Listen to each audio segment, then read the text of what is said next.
put it simple, it's about this young, strange girl who suddenly enters in the wood. She's like a traumatized nature girl, and Golaud finds her there.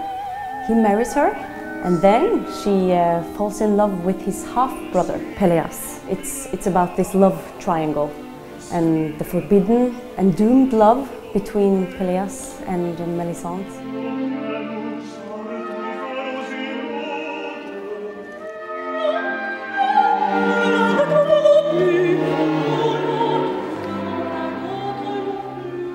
The story of them is a kind of eternal story between love and hate and jealousy and this all mystery and symbolism, because we really don't know where Mélisande comes from. And so my idea was, okay, why we not put her in a science fiction time? It's somewhere that you actually is ambiguous, that we really don't know, and keep this mystery all the way to the end. It's an opera that really tries to connect to the unconscious and to the complexity of it. This opera is kind of strange. It's really mysterious, and I think this mystery really has to be protected and even highlighted.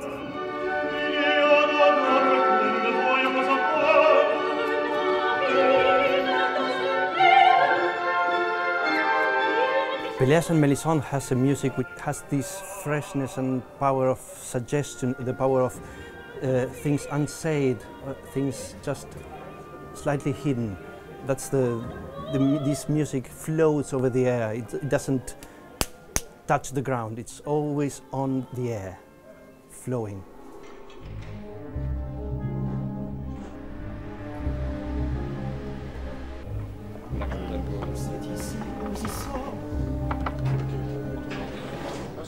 Si noir que l'entrée de la grotte ne se distingue plus du reste de la nuit. We were trying to understand how we could create something like a contemporary symbolism or something, and actually the aesthetic we decided to go with Marina is nearly futuristic. So to bring Pelléas and Mélisande away from the medieval aspect it's often connected to, but to actually give it a layer where suddenly we're in another space-time, maybe connects to another planet.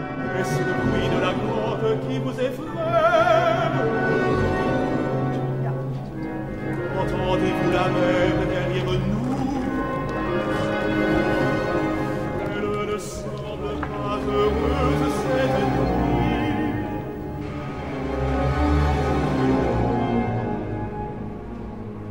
The world is kind of like, the further we go away from it, the better I think we can focus like a microscope on these characters and kind of detach them from any kind of real forest or real.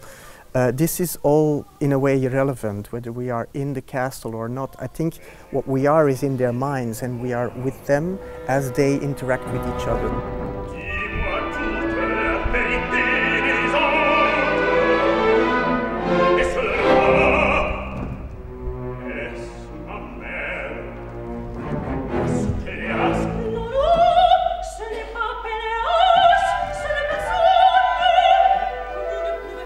You know, this is a very static opera. There are actually 7 people standing and singing. So how we can make from something so static, something that is interesting for 21st century audience?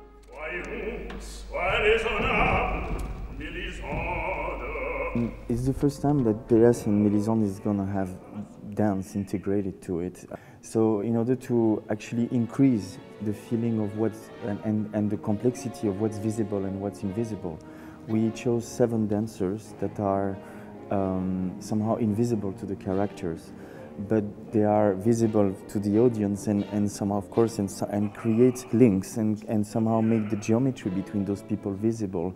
They function like shadows, they function like ghosts, they function like kind of an invisible energy. It's so lovely to have the dancers who really just support the music, and they support the story in a way, and makes the story stronger and makes all our intentions bigger.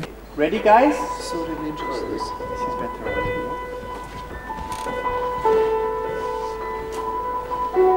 In one scene, Mélisande is standing in the window, and she lets her hair. She's like fixing her hair, and she lets it fall down, and it's growing incredibly long, and Pelléas is standing there watching her, and it's like, I don't know if you see the true face of Mélisande in a way.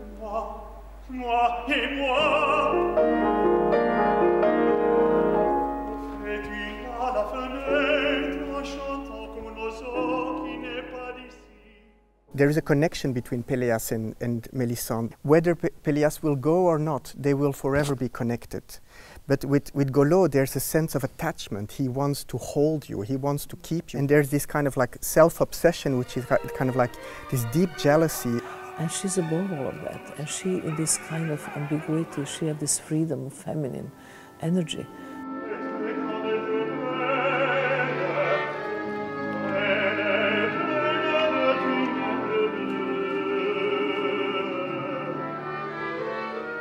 In the history of music, this very special combination of a magnificent text and such a glorious music, it's quite rare. And this symbiosis with Maeterlinck and Debussy, it's kind of very unique. That's probably why it was a single child for Debussy. It's his only opera. It was impossible for him to conceive any other work for the stage, being such a precious jewel, just pure magic.